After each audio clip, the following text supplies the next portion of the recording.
Nah, terus ada lagi panah, siapa lagi? Apa? Berkuda, apa lagi? Basket, badminton, futsal. Jadi pengusaha itu beda olahraganya. Pengusaha itu olahraganya otak kanan. Apanya tuh? Nah, kalau tidak pengusaha otak kiri biasanya. Nah, siapa yang tahu? Hah? Ini tahu kayaknya? Enggak. Jadi kalau olahraga otak kiri cenderung hitung-hitungan. Kayak bola, apalagi bola voli, bulu tangkis. Nah, kalau olahraga otak kanan nggak terukur, berkuda, memanah, terjun, apalagi lari. Kenal Sandiaga Uno? Siapa dia? Hah? Oh, nggak tahu ya? Nggak tahu. Politikus. Nah, tadi ada politikus, ada yang bilang menteri. Tahu? Tadi nggak tahu. Siapa? Coba tepuk tangan. Siapa yang paling ngomong? Coba. Siapa Sandiaga Uno? Oke. Hobinya apa dia? Coba. Hobinya. Olahraganya apa? Lari kan? Lari olahraganya. Kenal Pak Habibie nggak? Pak Habibie. Siapa Pak Habibie? Otaknya gimana?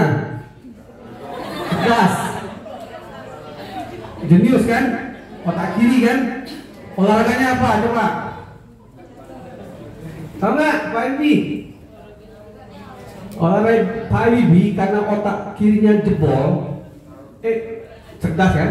Dia olahraga otak kanan, dia suka berenang. Tiap hari dia berenang, Pak Habibie. Kenal pembalap Schumacher, Formula One, siapa yang tahu? Belum pada lahir yang punya. Siapa yang tahu tadi? Siapa tahu Schumacher kan? Jerman. Olahraganya apa dia? Enggak terlalu ngikutin. Dia kan pembalap. Kan? Pembalap. Biar otak kanannya jebol kan? Pembalap tuh olahraga itu main bola. Coba lah berarti. Coba nanti literatur sebentar. Kenal Taufik Hidayat? Siapa itu? Bulu tangkis tadi olahraga apa tuh? Menyimbangkan dia suka ngapain dia? Tahu nggak? Dia suka bersepeda. Jadi orang-orang jenius ataupun secara langsung dia tuh sudah biasa untuk mengolah otak kanan otak kirinya. Jadi kalau teman-teman tadi cuma 20% ya. Udah semua harus jadi pengusaha ya, 50 orang ya. Mau? Harus. Yang kan golnya kan hari jadi guru katanya. Ntar guru jadi buat tempat kursus apa? Jadi bosnya kan jadi pengusaha semua. Oke. Terus teman-teman ini kira-kira ada yang ditanya nggak? Tahu nggak asita itu apa gitu? Asita ini makanan apa sih asita ya?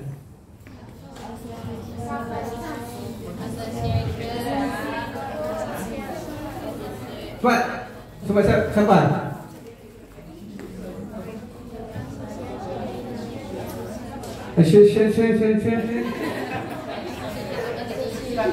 Next. Ini profil saya. Ya itulah.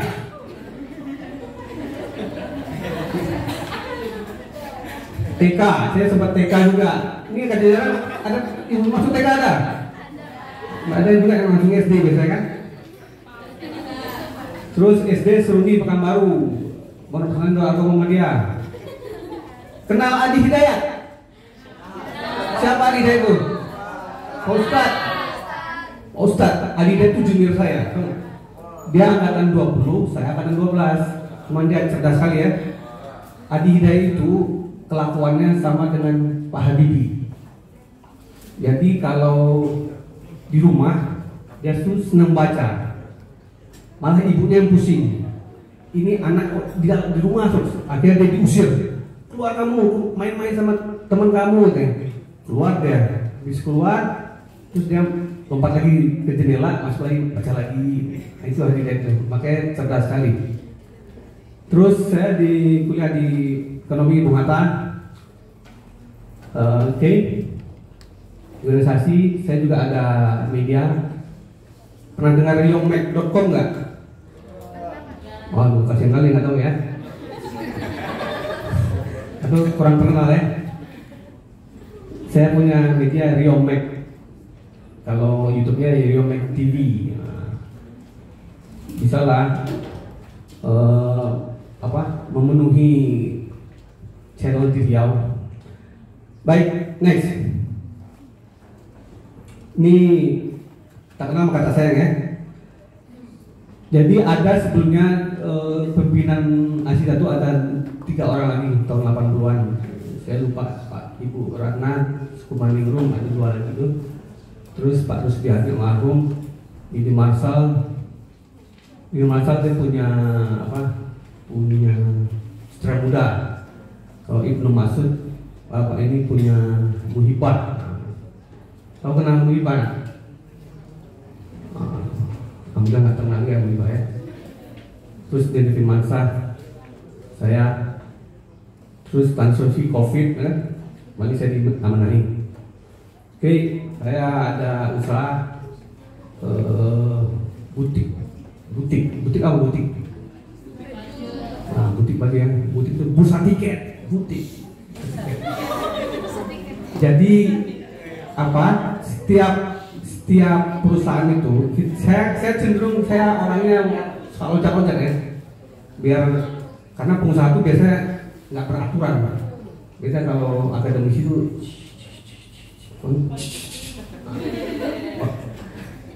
jadi kenapa dibilang butik? Jadi brand kami itu sebenarnya Sumidas Indah Tour namanya. Dulu orang tua saya mengasih brand SDHZ. Itu tahun 99 saya belum berusaha. Terus 2023 abang saya pernah lihat di Bandung tuh super tiket. Jadi dia inspirasi lah. Kemudian abang itu dia D34 marketing. Begitu dia kasihlah ide butik, bursa tiket. Jadi setiap orang buat perusahaan dia itu buat brand. Kayak Sun Education, PT bukan itu kan? Pak, PT-nya bukan Sun Education ya? Butik Sun Education, panjang kan? Cuman dia kasih biar lebih mudah dikenal oleh masyarakat, dikasihlah. Kalau kami brand butik bursa tiket, terus saya buat umroh, saya butik umroh. Oke, next, apa ini? Inilah entrepreneur.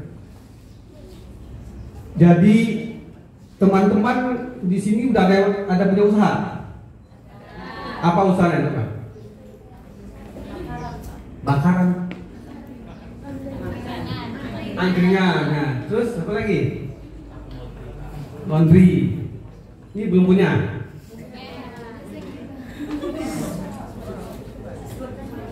Jadi apa?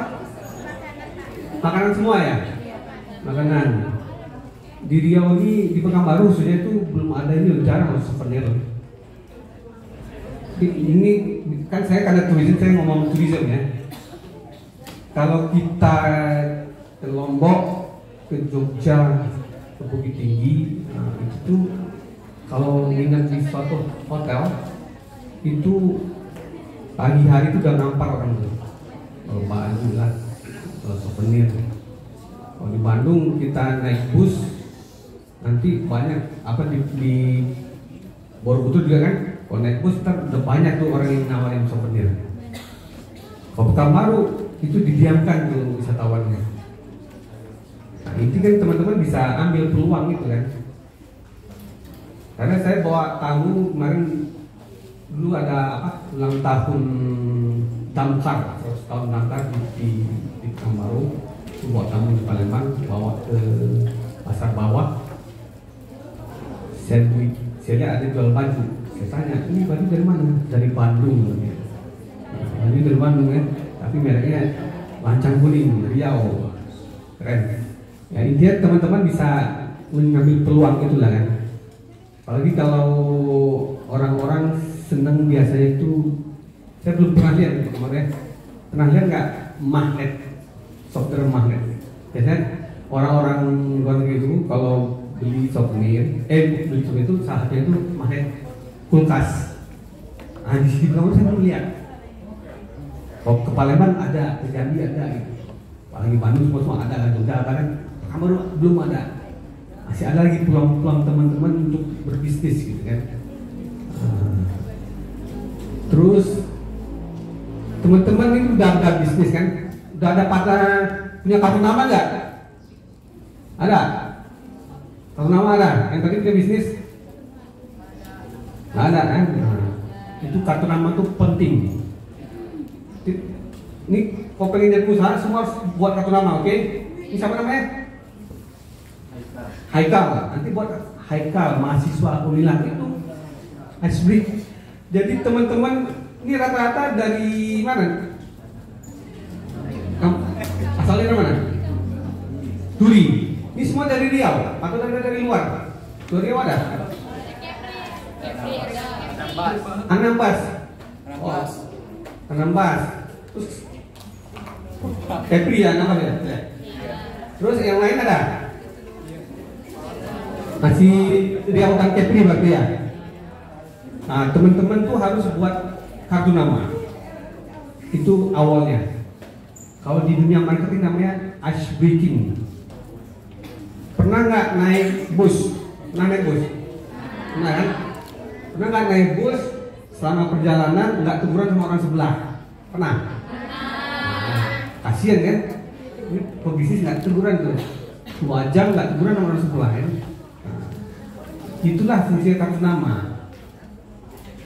Pak, saya Pak, pede aja gitu kan, siswa, itu kan langsung cair nih, bisa ngobrol. Nah tuh, kamu siapa namanya tadi? Siapa? Baikal itu kan sebelah itu calon mertua, kan? Saya kan nggak tahu. Intinya kartu nama tuh wajib harus ada, harus bikin. Next tadi profesor saya.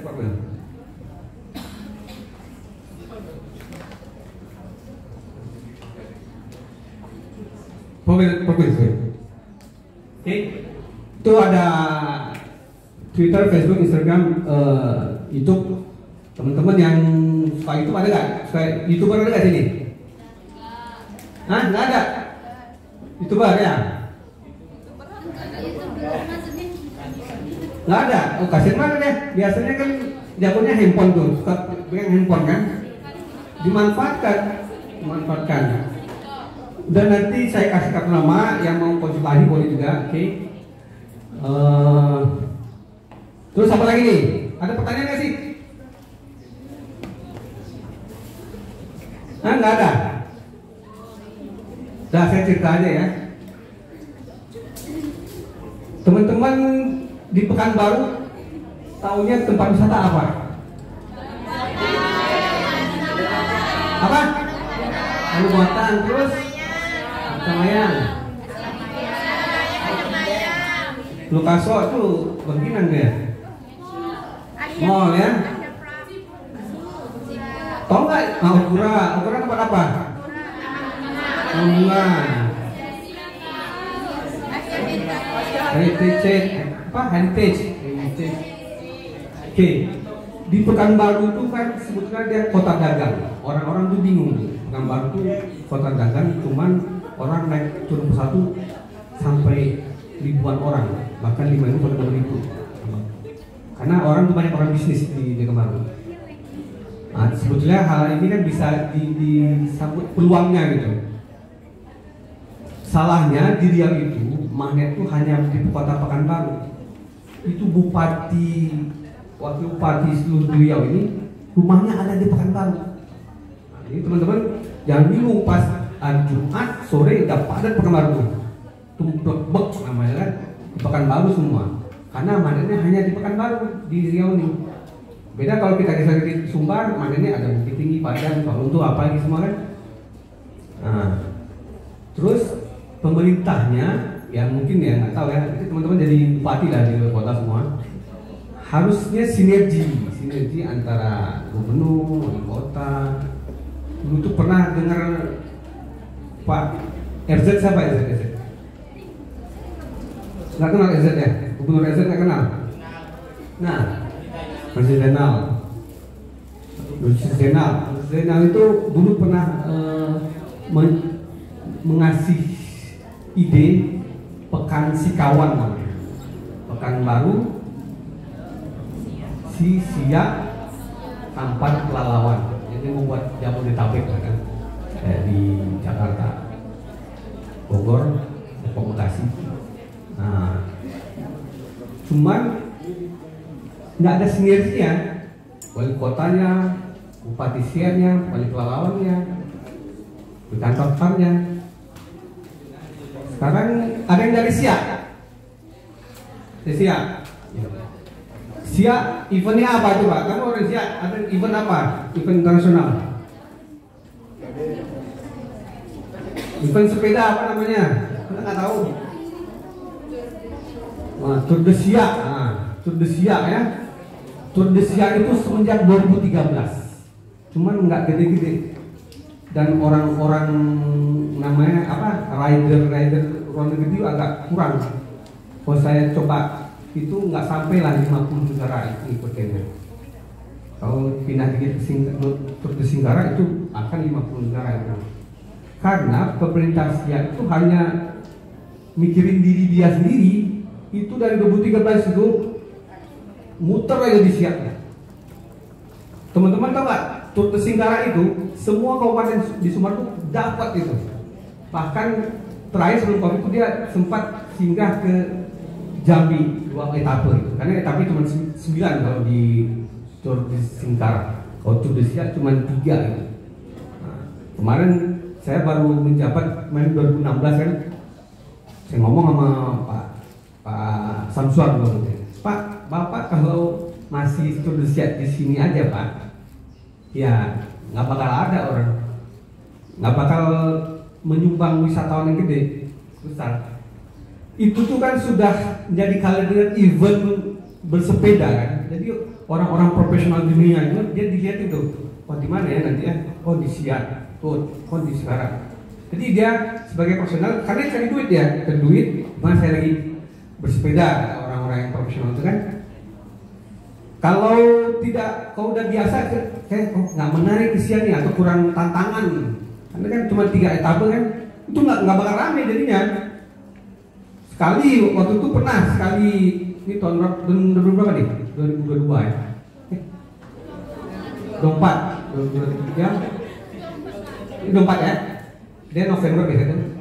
2023, 2022 itu ada sekali finishnya di Pekanbaru, pernah sekali. Nggak tahu sekarang nggak ada lagi. Jadi kita emang butuh pemimpin yang benar-benar care pariwisata. Karena kalau udah care pemimpin pariwisata, udah running tuh semua tuh apa namanya automatically. Tahu Makassar tahu? Kota Makassar tahu? Di mana? Sulawesi apa? Nah, Sulawesi Selatan. Jadi di timur tuh paling gede tuh Makassar itu, Makassar. Jadi ada 100 km dari Makassar itu namanya Bantaeng, kota Bantaeng. Itu tahun 2023 atau 2008 lupa ya. 2023 ya. 2023 itu ada Profesor Nurdin namanya. Dia orang kelahiran Bantaeng. Dia menjadi komisaris 4 perusahaan Jepang. Jadi di malam hari didatengin sama ya rakyat di Bantaeng dengan Pak, Bapak ditunggu di balai desa, ya kan? Sampai di balai desa tuh udah ngumpul orang 3.000 orang Bantaeng. Mereka hanya bilang, Pak, kami hanya Bapak mau jadi bupati kami. Kalau datang langsung jadi bupati dia.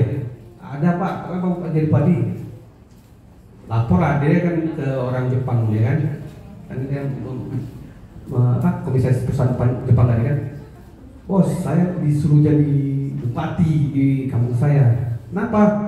Bukannya negeri kamu korupsi semua gitu, kata orang Jepang kan. Ya saya disuruh katanya. Akhirnya dia jadi bupati 2003 dan dia bangun Bantaeng itu jadi tempat wisata. Pokoknya bisa cari literaturnya 2 periode Prof. Tusan itu jadi bupati Bantaeng dan Bantaeng jadi besar. Setelah itu karena besar kan, jadi bergeraklah 24 kabupaten kota, relawan-relawan Nurdin tersebar tuh, mengusung dia jadi gubernur. Jadi bergerak sendiri aja, karena lihat perkembangan Bantaeng itu besar, jadi gubernur dia. Kemarin ke Seleo ya, dia masuk sel kan, nggak tahu kenapa. Nah intinya saya nggak melihat pemimpin yang care dengan pariwisata itu jadi barang tuh. Pernah dengar Desa Ponggok? Nggak tahu ya? Nanti cari ya, Desa Ponggok. Desa Ponggok ini lain lagi nih. Ada apa? Kan kalau di kabupaten kan cenderung Pak Desanya dipilih ya sama rakyat ya. Beda kalau di kota kan ditunduk sama wali kotanya. Jadi ada orang tempatan juga di Bantaeng itu, dia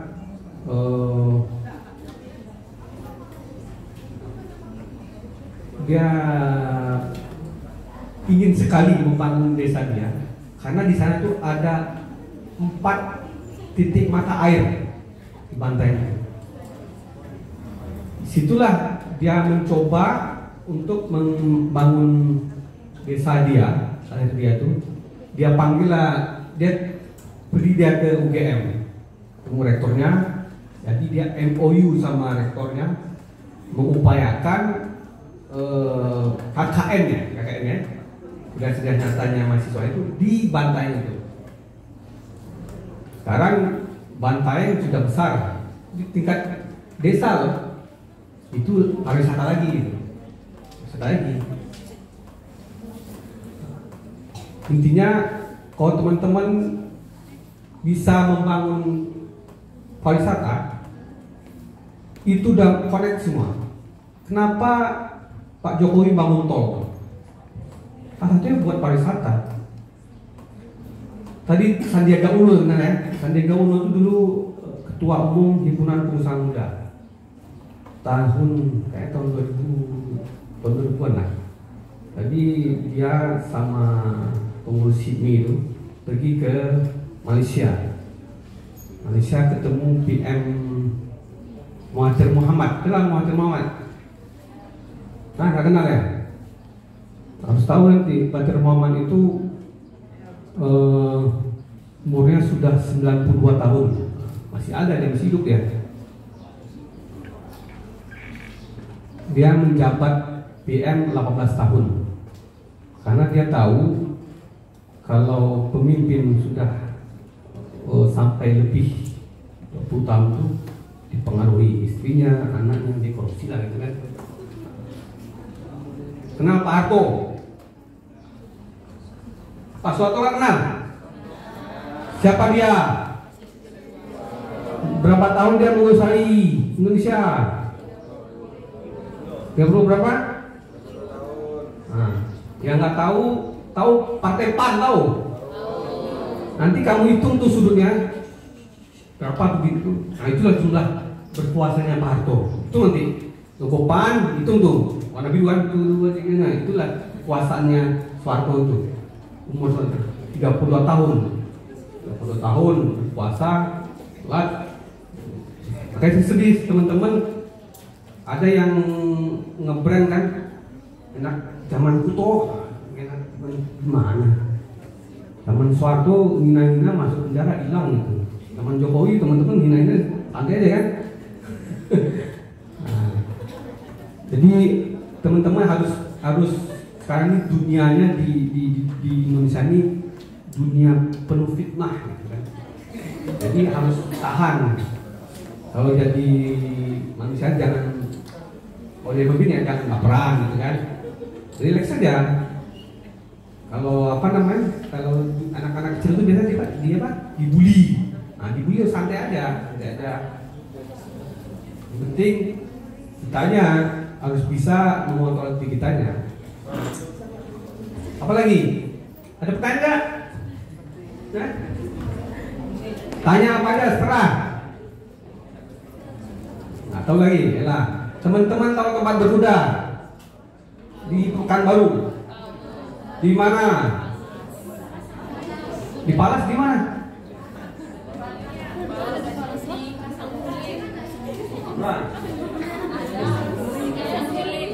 Kasangkulim, Minatan. Jadi teman-teman harus tahu dulu pionir berkuda di Pekanbaru WDO kan, wisata dakwah Pura. Nah, itu yang guru saya itu namanya Coach Aldo. Dia atlet PON 2016 dan atlet SEA Games 2017. Jadi cenderung kami itu orang-orang berkuda cenderung pernah kau dengar kuda itu ingatnya apa sih? Kau dengar kuda ingat apa? Pacuan lagi ya gitu ya? Pacuan ya? Apa lagi? Bener? Kamu dari mana? Hah? Kandis. Nah. Jadi kalau kuda cenderung pacuan. Pacuan tuh di Sumbar. Ada yang dari Sumbar nggak ada? Ada dari Sumatera Barat? Ada ya? Ada yang dari Aceh? Ada? NTB nggak ada ya? Ada. Jadi 3 provinsi tadi itu dia suka pacuan, suka judi. Itu polpan itu judi itu. Jadi Sumatera Barat sendiri dia tidak bisa membendung ini pacuan itu. Jadi di Sumbar itu ada 5 kota madya 5 itu. 5 itu ada tempat pacuan kuda, 5 pasti ada tempat judi. Saya yang paling protes sebetulnya ke Kementerian Pariwisata. Dia ngasih gelar Sumatera Barat adalah mana maksudnya? Aceh, NTB jadi halal tourism pertama itu Aceh, kedua itu NTB, ketiga itu Pekanbaru, di Riau. Yang saat Aceh sama NTB itu kan judi itu. Nah, kami dari berkuda, kami ada namanya event endurance. Pernah dengar nggak event endurance di Pekanbaru? Enggak ya? Karena dulu buatnya 2016, 17, 18, 19 COVID ada lagi. Jadi endurance itu berkuda jarak jauh. Jadi berkudanya masuk karet, bonsai kami teman-teman itu event perdana di Indonesia itu ada di Pekanbaru. Pekanbaru. Kita buat 2016, 17, 18, 19.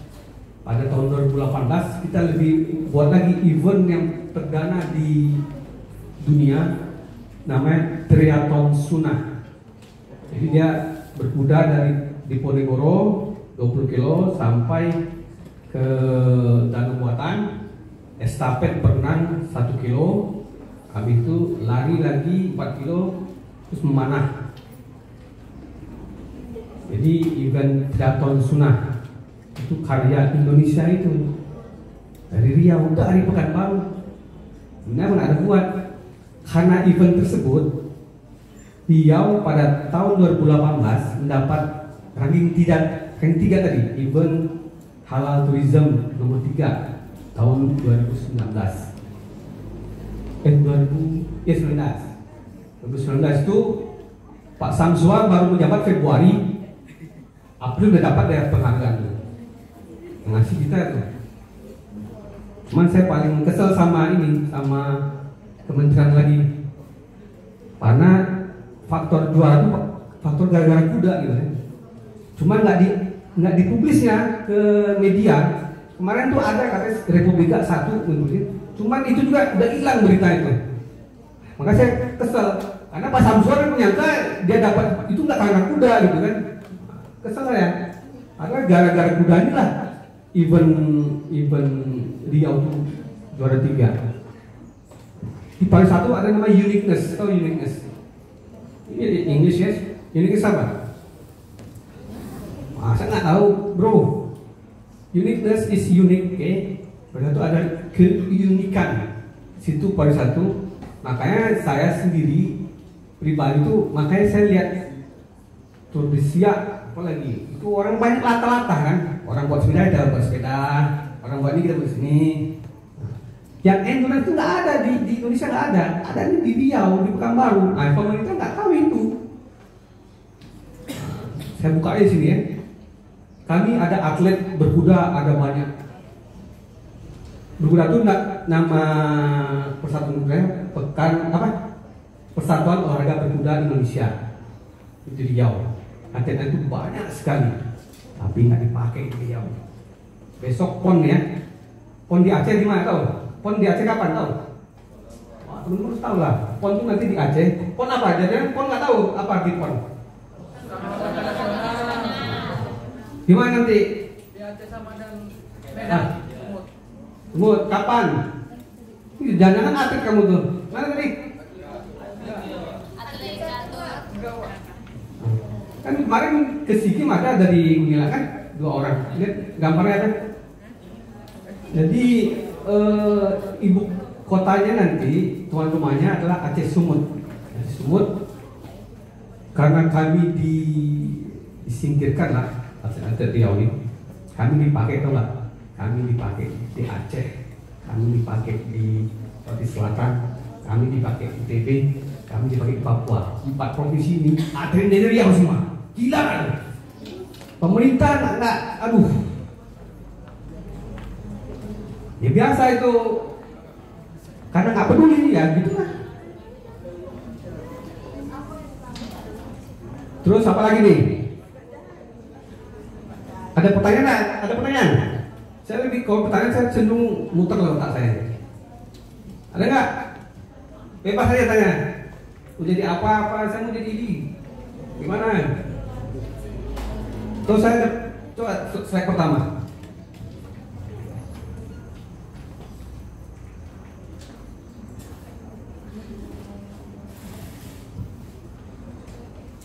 Pertama lihat the first apa? Itu. Saya tuh ada usaha butik umroh. Yang mau jadi marketingnya bilang, mau jadi jalan-jalan sambil ibadah. Yang mau jadi marketing bursa tiket, ya boleh. Kontak saya nanti. Ini biar ada kerjaan, bos bagiin bos. Semua lagi. Ini bos saya ini bos. Teman-teman tinggal kontak, konsultasi boleh, ngomongin apa aja soal bisnis. Saya juga wartawan yang jago-jago nulis, bisa kirim beritanya ataupun tulisannya, nanti diterbitkan. Gimana, ada pertanyaan lagi nggak?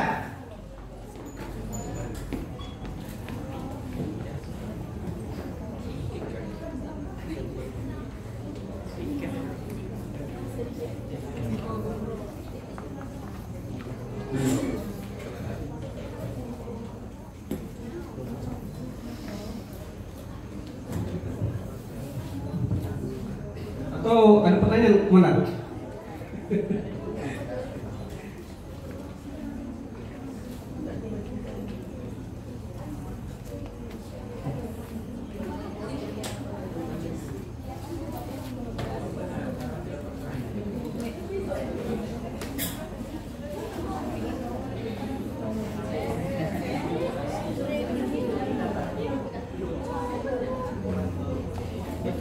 Ini siapa? Daniel. Apa? Baikal diajak ke Pasir Pulau kemana aja? wisatanya? Sudah? Belum pernah? Belum Karso? Belum pernah Tarkus? Belum Ligai? Belamo? Belum Binatang? Oh, yang keluar Riau nggak ada? Belum? Nggak boleh ya sama pemerintah gitu ya? Mungkinan. Ya. Kalau jadi pengusaha sudah didobrak.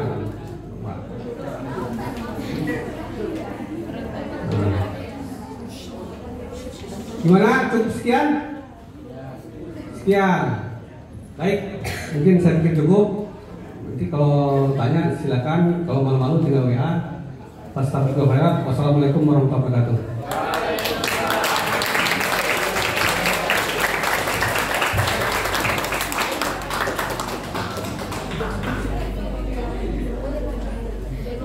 Alright, participant, we will open the floor for question and answer session. Please feel free to ask any question you may have. Please raise your hand. Ada yang mau bertanya teman-teman? Dipersilakan.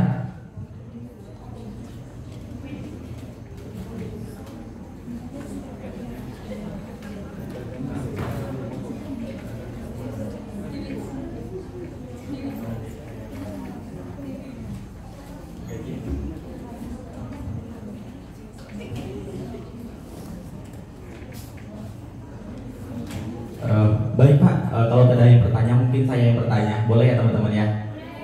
Oke, sebagai penutup pertanyaan, jadi saya cerita sedikit. Jadi saya kan sekarang lagi ngelimpir Pak, ikut-ikutan ke program HPI. Mungkin Bapak tahu HPI ya Pak ya, Himpunan Pramu Wisata Indonesia yang di Jakarta. Itu bersama Pak Nyoman dan Pak Revalino Tobing. Saya kemarin udah konsultasi juga bersama mereka sekitar 1 bulan yang lalu.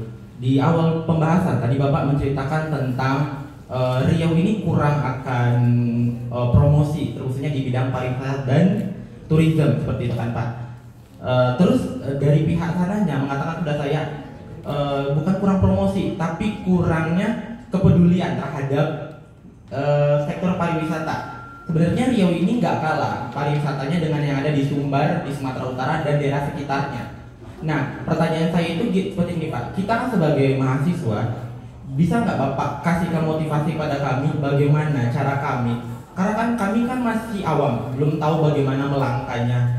Nah, Bapak sebagai orang yang mungkin udah berpengalaman di bidang pariwisata, itu bagaimana caranya menimbulkan rasa kepedulian terhadap pariwisata yang ada terusnya di Provinsi Riau. Terima kasih.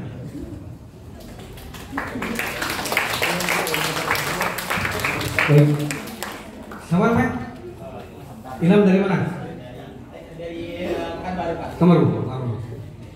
Sebetulnya kita bisa lihat dari kita ya gitu kan, ini cenderung kepedulian ya soal pariwisata. Tentunya awalnya harus ada sadar wisata. Jadi masyarakat ngeh bahwa mereka tuh butuh wisatawan gitu.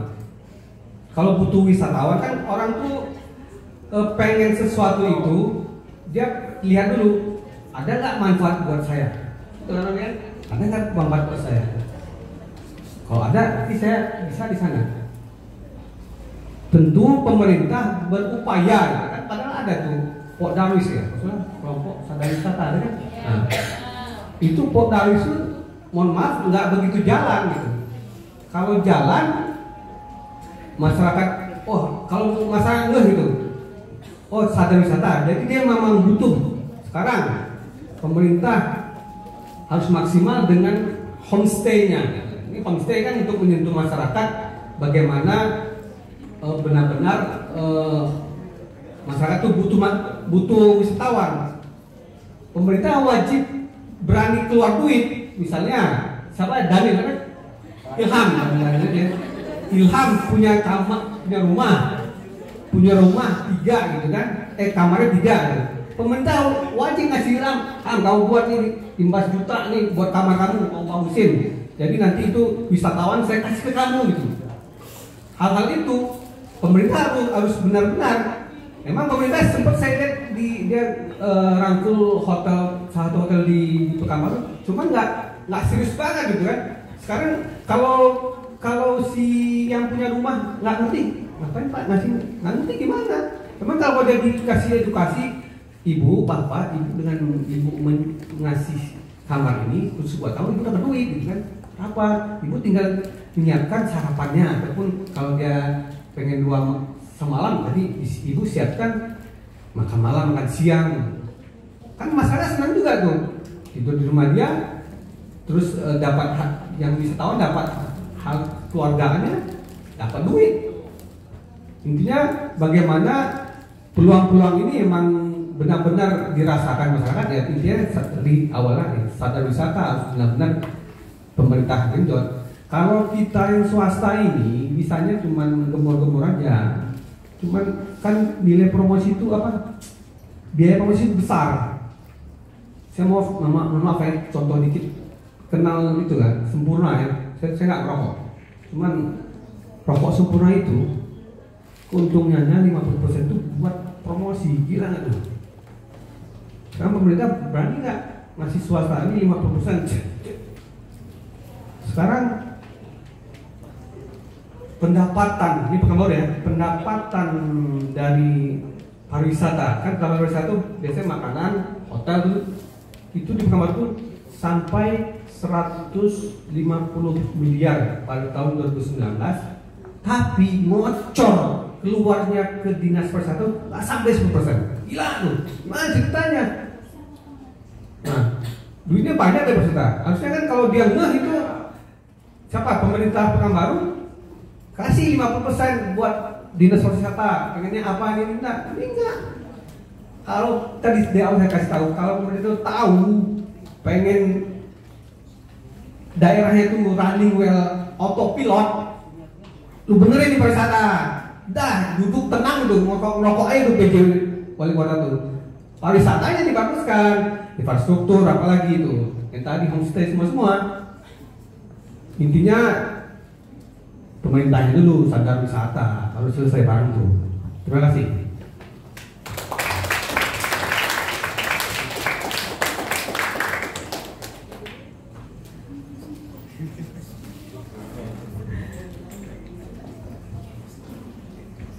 Thank you to Mr. Dede Firmansyah.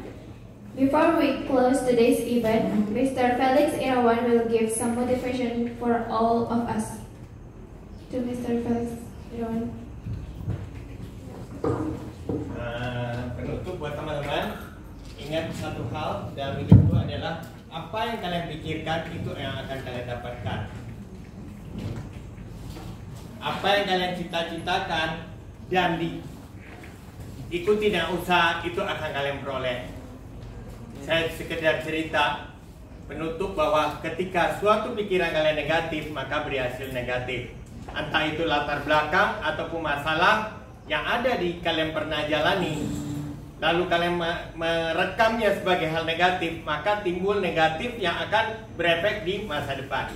Tetapi ketika kalian bisa merubah mindset negatif menjadi positif, maka kalian bisa sukses. Saya kasih contoh diri saya memiliki adik yang pintar, sehingga ketika kecil saya selalu merasa saya nggak pintar, sehingga nilai saya pas-pasan. Saya pernah tinggal kelas, kuliah akuntansi juga.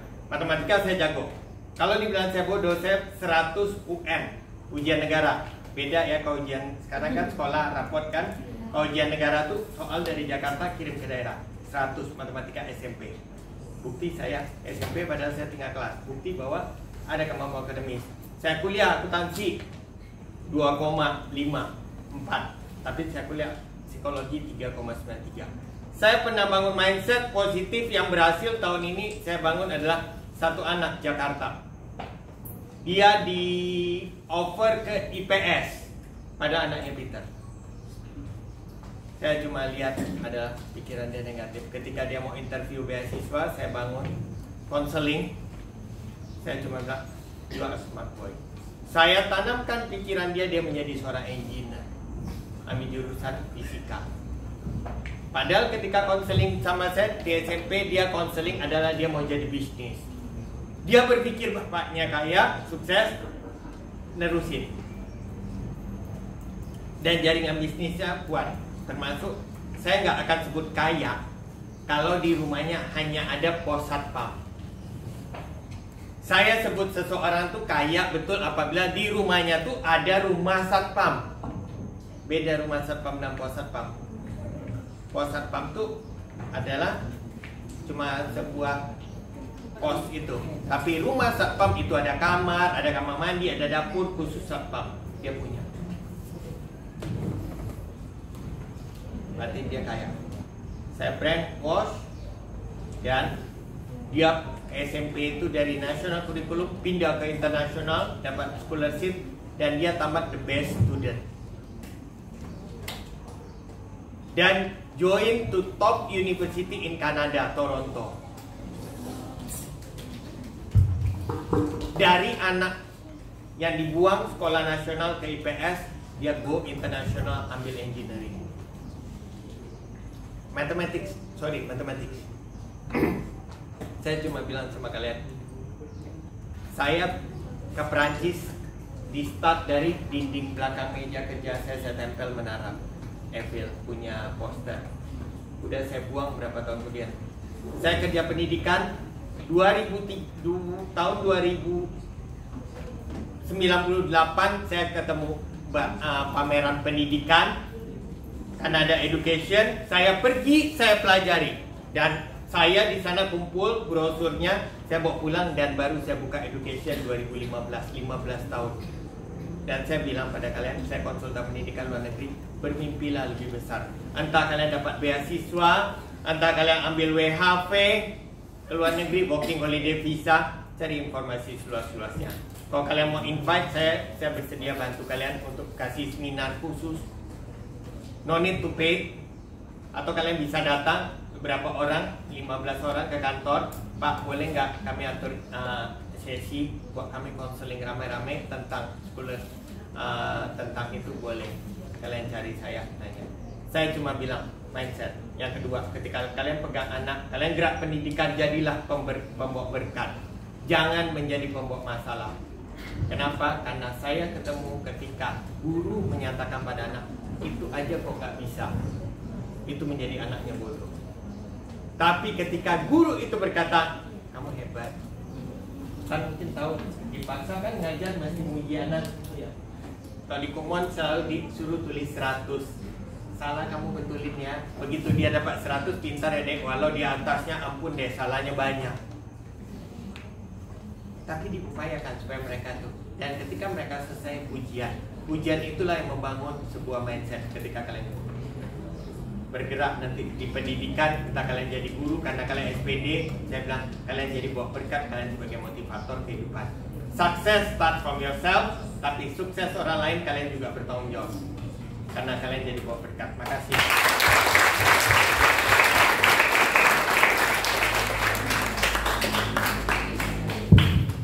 Thank you so much for Mr. Felix Irawan. And thank you so much for all of the speakers for today. And we will have a group photo session. So for the speaker. Yeah. So before we close the event today, we have the photo session for the participant and the speaker. Boleh untuk bapak-bapak speaker kita boleh berdiri di sini. Boleh. Boleh. Teman-teman boleh berdiri. Kita foto bersama.